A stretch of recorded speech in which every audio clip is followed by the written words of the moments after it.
Hello साथीहरू। आज हेर्नुहोस् है मैले के बनाएको छु। कमेन्टमा लेख्नु होला है को कोलाई चाहिँ मनपर्छ यो चिज है। हेर्नुहोस् है देखाउन लागिरहेछु झारमुडी।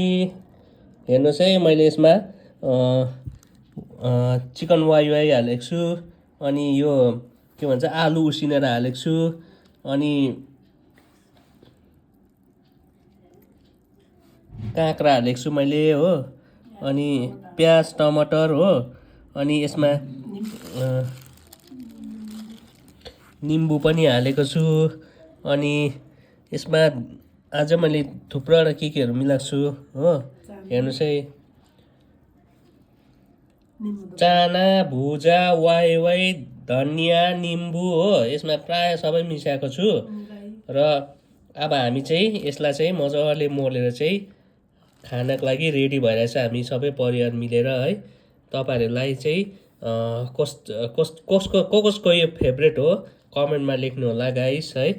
ल हामी चाहिँ खानु लागेको है। By guys.